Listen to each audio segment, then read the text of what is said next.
सबसे निवेदन है, प्रयास करना, जिंदगी में एक प्रयास जरूर करना, जीवन में एक प्रयास करने का भी अपने भीतर संकल्प बनाना कि जब कभी मौका मिल जाए, बारिश का समय चालू हो जाए और बारिश के समय पर एक बेलपत्री का पौधा, एक बेलपत्री का वृक्ष रोड के किनारे कहीं पर भी अवश्य लगाना। किसी पर अगर वृक्ष की छांव पड़ जाएगी तो उसका जीवन सार्थक हो जाएगा, उसकी जीवन की धन्यता हो।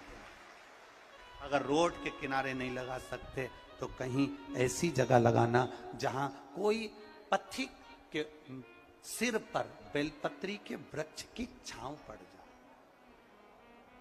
इतना कितना कहा गया है इस शिव महापुराण के अंतर्गत, कितना वर्णन करा गया। 1000 अश्वमेघ यज्ञ कर लो, 1,00,000 सर्वतोमुखी यज्ञ कर लो, भारत की भूमि के सारे तीर्थ कर लो,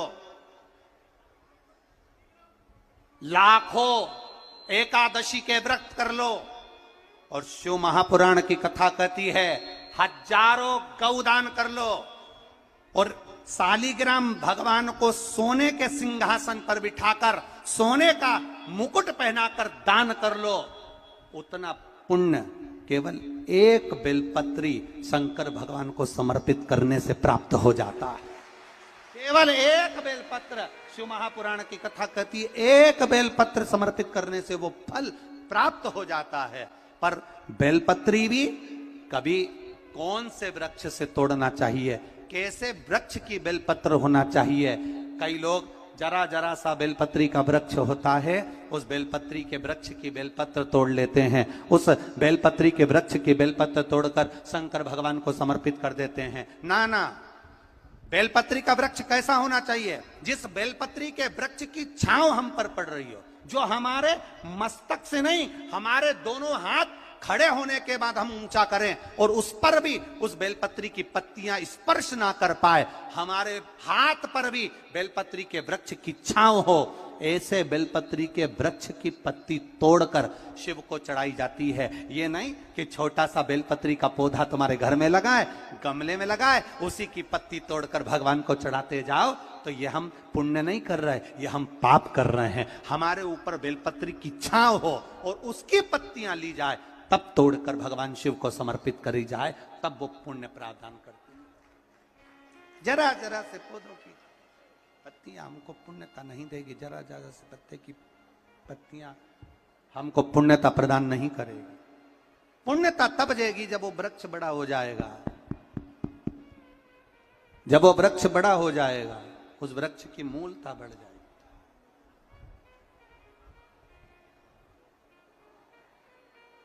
उस वृक्ष की आनंदता बढ़ जाएगी।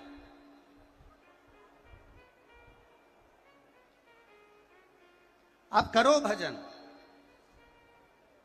कई लोग यहां बैठे हैं ऐसे, ढेर सारे, एक दो नहीं, यहां पर बहुत सारे ऐसे बैठे होंगे। सावन का महीना आया, बेलपत्री तोड़ना है, पूरी की पूरी डाली तोड़ कर लिया है, डाली तोड़ के लाए, पत्तियां निकाली, डाली को उठाकर फेंक दिया और उस पत्तियों को पूरे मोहल्ले में बांट दिया। जी जी तुम भी लो, काका जी तुम भी लो, फूफा जी तुम भी लो, मामा जी तुम भी लो। अब लोगों ने कितना तारीफ करी, हमारी देवरानी का छोरा इतना बढ़िया सारे मोहल्ले में बेलपत्री दे देता है। पर वो देवरानी के छोरे से एक बार तो पूछना कि कितने नरक में पड़ेगा जो तूने सावन के महीने में पूरी डाली तोड़ी है। जरा विचार करना, शिव महापुराण में लिखा है बेलपत्री के वृक्ष पर से बेलपत्री जब तोड़ी जाती है तो पत्ती तोड़ी जाती है, उसकी डाली नहीं। एक डाली भी अगर बेलपत्री की टूट जाती है तो उसके दूसरे अर्थात दूसरी पीढ़ी, जैसे आज वो पिता बना है तो उसका बेटा, उसके घर में संतान फलीभूत नहीं हो सकती अगर डाली टूटती है। तो पत्ती तोड़ने का नियम है, डाली तोड़ने का नियम नहीं। पत्ती तोड़ने का नियम है, पत्ती तोड़ो चढ़ाइए, बेलपत्र लाइए चढ़ाइए, पर डाली तोड़ने का नियम हमारे यहां वर्णित नहीं करा गया। डाली तोड़ने का नियम हमारे यहां नहीं बनाया गया। शिव कथा कह रही है, भगवान शंकर का संवाद कर रहा है शिव महापुराण की कथा कर रही है, हमारा किया गया भजन, और भजन में भी श्रद्धा और विश्वास की मूलता, भरोसे की मूलता, दृढ़ता। एक बात अपने जीवन में उतारिएगा, जब विषम परिस्थिति में फंसे हुए हो और ऐसा लग रहा है कि हम बहुत बड़ी समस्या में उलझे हुए हैं और इससे निकल नहीं रहा, या बहुत बड़ा काम है हमारा, हो नहीं रहा, चाहे प्रशासनिक हो चाहे अन्य कोई चीज का हो, कुछ मत करना। एकांत के शिव मंदिर में जाइए। अगर एकांत का शिव मंदिर भी नहीं मिले तो एकांत में कहीं छोटा सा मिट्टी का शिवलिंग का निर्माण करिए, पार्थिव शिवलिंग का निर्माण करिए, पर करना एकांत में, घर के बाहर किसी एकांत में शिवलिंग का निर्माण कर लो। या तो एकांतेश्वर महादेव पर चले जाओ, कोई एकांत में शिव मंदिर हो वहां, या कहीं एक पार्थिव शिवलिंग का निर्माण कर लो, छोटा सा। एक बेलपत्र, बहुत ध्यान से सुनना, एकांतेश्वर महादेव का ये वृतांत।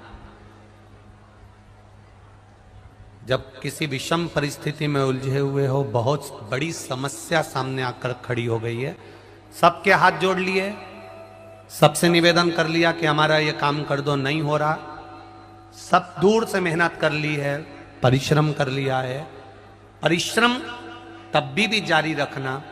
एक बेलपत्र, एक चावल का दाना,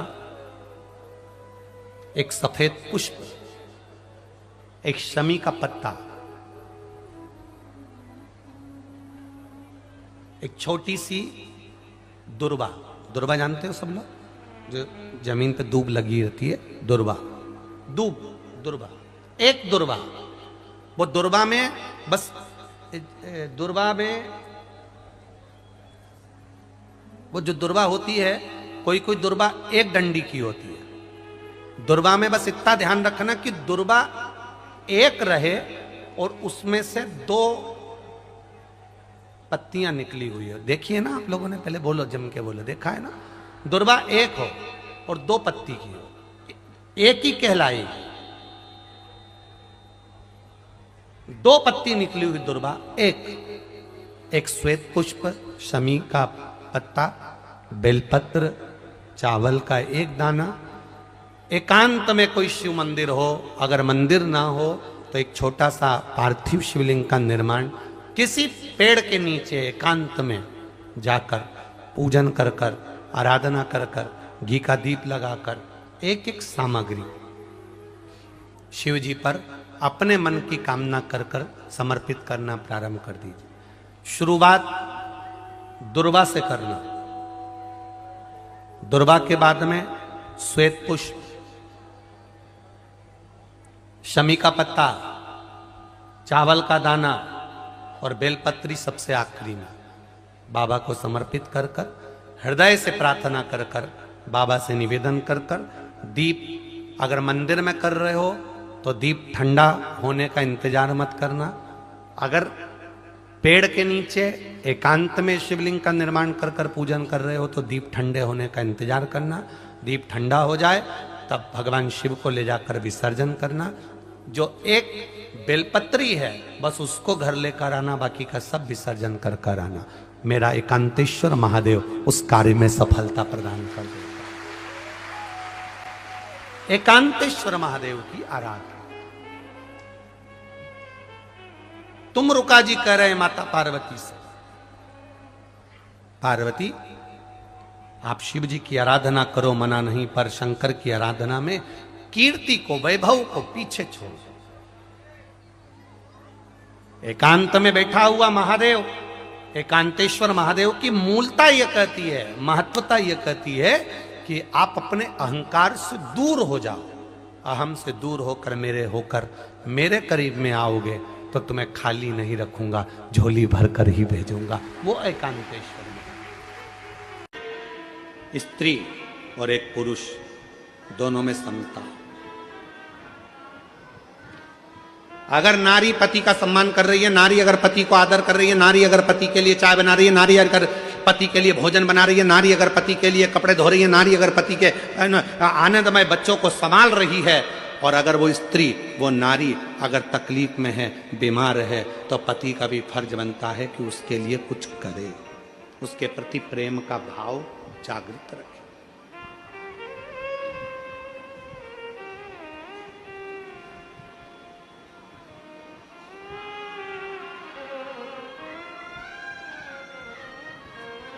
प्यार देखा है कभी किसी ने? जो फिल्म में प्यार दिखाते हैं, उस फिल्म के प्यार से हमें मतलब नहीं है। प्यार किसको कहते हैं? कई लोग कहते हैं कि प्रेम था ये वाले देवता का वो वाले देवता से, ये वाले देवता का। बहुत सारे प्यार के किस्से बताए जाते हैं कि भगवान का इन देवी का, इन देवता का, इन देवता का। हम किसी का वर्णन नहीं करेंगे। अगर प्यार देखना है तो एक बार मेरे महादेव और माता सती का प्यार देखिए कि सती के प्राण छूट गए, उनके शव को कंधे पर धारण कर कर तांडव मचा दिया। ये मेरी पत्नी है, ये कैसे मर गई? दक्ष प्रजापति, इसको मैं प्यार करता था, प्रेम करता था, ये सती कैसे चली गई? दक्ष प्रजापति, मेरी अर्धांगिनी है सती। दक्ष प्रजापति, तूने कन्या दान कर दिया था, उसके बाद तेरा हक चले गया था, पर ये मेरी पत्नी है। तेरे घर में आकर मेरी पत्नी के प्राण कैसे छूट गए? कितना क्रोध भर गया था शंकर भगवान को कि ससुर का बकरे का मुंह बना दिया। इसको कहते हैं प्यार, इसको कहते हैं प्रेम, जो आज तक अपनी पत्नी को नहीं भूल पाए भगवान शंकर, इसलिए अपने तन पर भस्म चढ़ा लेते हैं, उस पत्नी के शरीर की राख आज तक लगाते हैं, आज तक अपने शरीर पर भस्म चढ़ा रहा है। और यहां आज के जमाने में मैं तुझसे बहुत प्यार करता, और मालूम पड़े पत्नी मर जाती है, 4 साल बाद दूसरी की देखना चालू कर देते हैं, दूसरी देखना चालू कर देते हैं। देखो अब शादी तो करना पड़ेगी, शादी तो करना पड़ेगी। जब तू तो कहता था मैं तेरे ऊपर फिदा हूं, मेरी जिंदगी तेरी है, मैं तो तेरे बिना रह नहीं सकता, मैं तो तेरे बिना 1 मिनट नहीं रह सकता। और मालूम पड़े आग लगा के आया शमशान में, और रात को ही शादी.com पर ढूंढना चालू कर दिया, रात को ही शादी.com पर ढूंढना चालू कर दिया। फिर देख रहा है ये कैसी है, वो कैसी है, वो कैसी है, वो कैसी है। अगर प्यार करना है तो मेरे शिव जैसा प्रेम करिए। शंकर भगवान ने ब्रह्मा जी से कह दिया था, सती चली गई है, अब शादी नहीं करूंगा। हजारों वर्ष की साधना करने शंकर जी बैठ गए, तब ब्रह्मा जी ने जाकर समझाया, शंकर भगवान को बार बार सूचना दी कि सती मैया पार्वती के रूप में प्रकट हो चुकी है, पार्वती को स्वीकार करो, ये सती है, ये सती है, ये सती है। शंकर भगवान ने 1000 बार पार्वती जी की परीक्षा ली, क्या ये मेरी धर्मपत्नी सती है जो चली गई थी? 1000 बार भगवान शंकर ने परीक्षा ली, और 1000 परीक्षा में माता पार्वती जी पास हो गई। तब शंकर भगवान ने पार्वती को अपनी अर्धांगिनी बनाया। तो भी कह दिया, सुन ले पार्वती, तू भले ब्यूटी पार्लर में तैयार होने जा, तेरी शादी में तू भले ब्यूटी पार्लर में तैयार होने जा, तू भले कितने भी अच्छे आभूषण पहन ले, तू कितने भी अच्छे जेवर पहन ले, पर शंकर भगवान ने कह दिया, पार्वती तू भले मैं तुझसे शादी करूंगा, मना नहीं है, मैं तुझे अर्धांगिनी बनाऊंगा, मना नहीं है, पर मैं सबसे ज्यादा दिल तो एक को दे चुका हूं, वो मेरी अर्धांगिनी सती थी, उसके बिना रह नहीं सकता। इसलिए तू भले पार्लर में तैयार हो, पर मैं तो भस्म से तैयार होऊंगा, मेरी पत्नी को लपेट कर अपने शरीर पर फिर तेरे दरवाजे पर, फिर तेरे दरवाजे। ये प्यार है।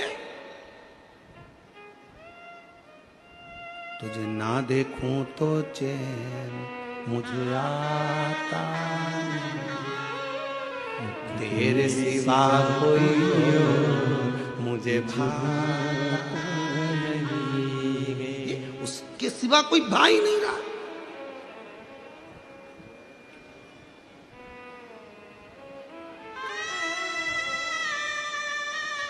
और सताओ ना हमें लोगों, हमें दिल की बीमारी है, सताओ ना हमें लोगों, हमें दिल की बीमारी है।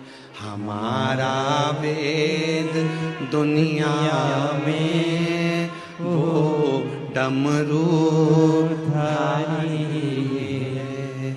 हमारा वेद दुनिया में वो डमरू धारी है। हमें प्रेम है, सती को हम भूले नहीं है, तन पर भस्म धारण करते हैं, तन पर भस्म। कितना प्यार होगा शिव जी का जरा। और आज के जमाने में बस पति को लोग कह दिया पति परमेश्वर है, पति का कहना मानो। हम भी कहते हैं पति का कहना मानो, हमने कल भी कहा था पति के चरण छुओ, घर के बुजुर्ग के चरण छुओ। बोले थे कि नहीं बोले थे? हम भी कहते हैं, पर याद रखना अगर पति परमेश्वर है तो पत्नी भी परमेश्वरी है, उसका भी आदर होना चाहिए, उसका भी सम्मान होना चाहिए। दोनों का समता शिव महापुराण दोनों को बराबर लेकर चलती है। शिव महापुराण दोनों को समता के भाव में लेकर चलती है। शिव महापुराण दोनों को बराबर के भाव में लेकर चलती है। दोनों में समता, दोनों में समता।